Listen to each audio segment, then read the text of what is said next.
We've got tips and recipes for healthy living. So for fun and inspiration, come and join us in the raw food world. I have a question for Andy that I've been so excited to ask him. Okay, so Andy has studied a lot of Chinese medicine, am I correct? Yeah. Yeah, he's heavily into that.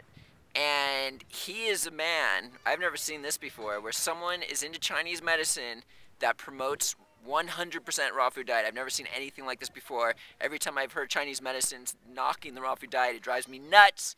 But we got something new here.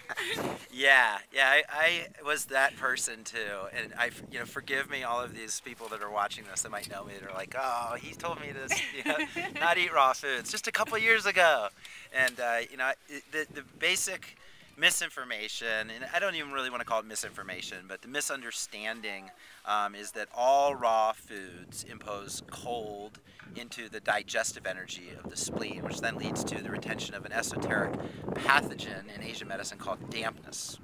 So dampness, is basically leads to stagnation, weight gain, retention of toxicity. In the most easy way to explain dampness from a Western allopathic medical standpoint is lymph stagnation, lymph congestion.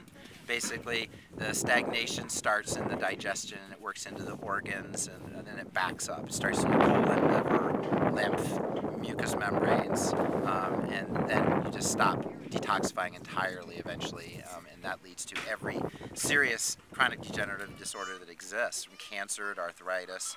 Everything starts with the breakdown of your digestive process. So what I basically came across were a few really, really incredible authors that helped me change that thought process around. One of them is Mikio Sanki in his book, Support the Mountain, which is, I think, volume 5 of his esoteric acupuncture series, where he explained that in ancient China, a lot of the raw foods were cooked because of more health reasons. They were, parasite problems. A lot of China's in the tropics, and so that's why raw foods were never really big in Asian theory. And when that came to this country, especially in like the 60s and the 70s, that theory just kind of got instilled. And there's lots of medicinal energetics of the fauna too. I mean, there's definitely healing attributes to meats and to cooked foods, but in terms of actually cutting through dampness, I found like the fastest way to do it is with raw foods.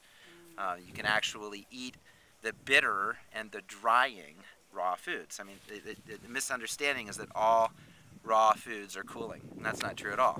I mean, anybody can munch on raw ginger and tell me right off the bat that the ginger is not a cooling food.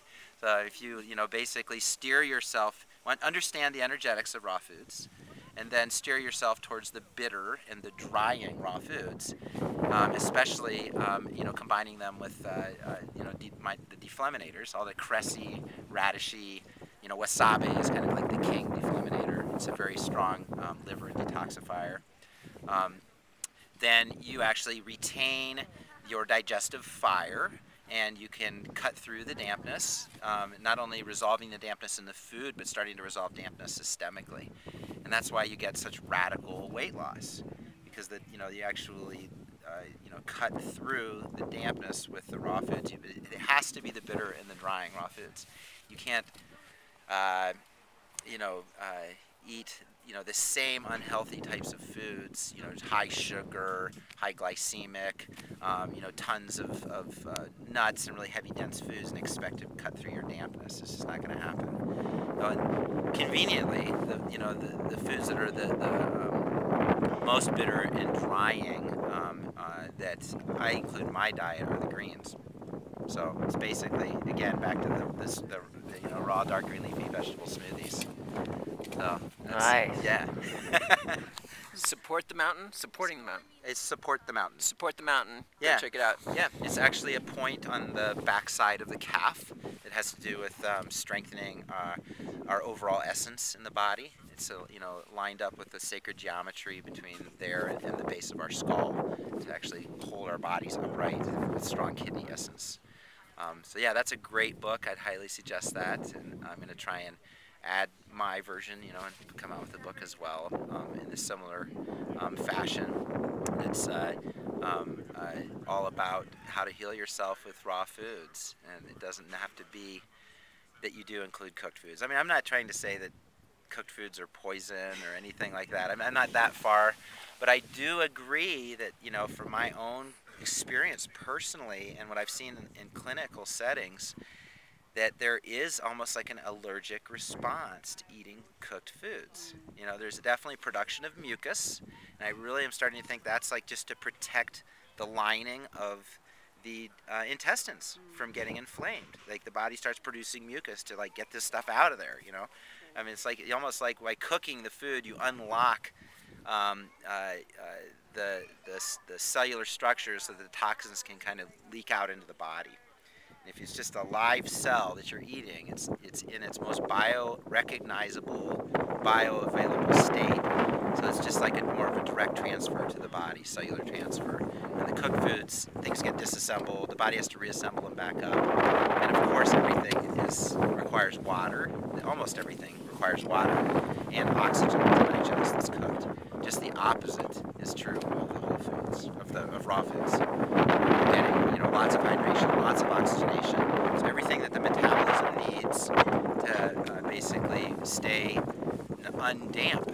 That's basically just the reverse of what I've been told and studied for a long time, is that the raw foods are actually the best way to cut through dampness.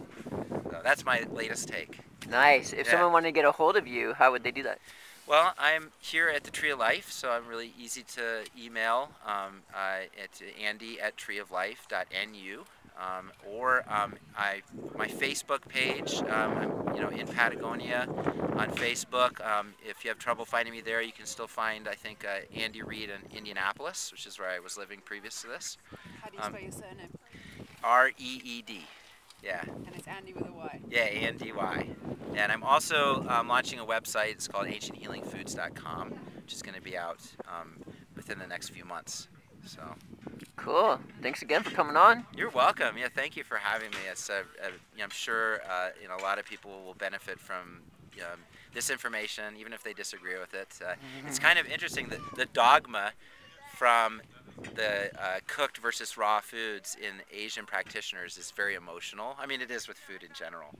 It reminds me of like the pharmaceutical dogma in like the Western allopathic medicine. Like if you talk with a doctor who's just really steeped in the traditional medical fields and start talking about how pharmaceuticals are bad, you get that same emotional shutdown that you do with a lot of Asian practitioners when you say that raw foods are actually good for curing dampness, you know. So it'll be interesting to see how that unfolds in the next several years. I think there's going to be a lot of people change their minds. Nice. Yeah. Truth comes out. Definitely, yeah. Cool. We've got Angela Stokes-Monnick.